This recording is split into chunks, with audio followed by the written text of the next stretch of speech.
हम अपनी पिछली अवधि में मुक्ति की आकांक्षा नामक कविता को पढ़े थे। उसके भावार्थ को हम लोग समझे थे। आज की इस अवधि में हम उस कविता से संबंधित कुछ शब्दार्थ एवं टिप्पणियाँ देखेंगे। ठीक है, पहला है शब्द निर्मम। निर्मम निर्मम यानी कि इसका अर्थ है ममता रहित। ममता रहित या क्रूर। ममता रहित, ममता के बिना, या क्रूर, इंग्लिश में से क्रूएल कहते हैं, क्रूएल। अगला है टोटा। टोटा यानी कि अभाव या कमी। अभाव या कमी, इंग्लिश में से लैक या शॉर्टेज। लैक या शॉर्टेज कहते हैं। अगला है निर्द्वंद्व, यानी कि चिंता से मुक्त, बिना चिंता के, इंग्लिश में केयर फ्री। क्या कहते हैं? केयर फ्री कहते हैं, बिना केयर के।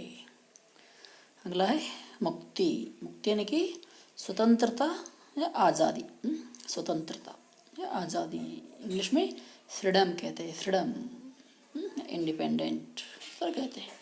आगे है हरसु। हरसु यानी कि हरसंभव, यथाशक्ति या भरसक।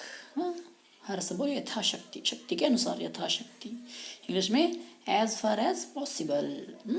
इसमें क्या कहते हैं इंग्लिश में? As per as possible. अगला है जिस्म। जिस्म यानी कि शरीर या तन, इंग्लिश में बॉडी, बॉडी कहते हैं। अगला है चुग्गा। चुग्गा यानी कि दाना या भोजन।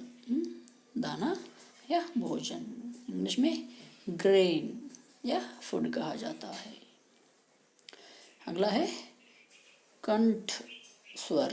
कंठ स्वर यानी कि गले की आवाज़। आवाज़, जो आवाज़ है वो गले की आवाज़, उसे कंठ स्वर कहते हैं, इंग्लिश में से थ्रोट वॉइस। थ्रोट यानी कि गला, वॉइस यानी कि आवाज़, स्वर, स्वर कहते हैं। आखिर है आशंका। आशंका यानी कि भय या खतरा, हानि की संभावना। क्या कहते हैं? आशंका यानी कि भय, खतरा या हानि का संभावना, इंग्लिश में से डाउट या फियर। डाउट या फियर कहते हैं। ठीक है, क्या हो गए? इस कविता से संबंधित कुछ शब्दार्थ एवं टिप्पणियाँ हो गए।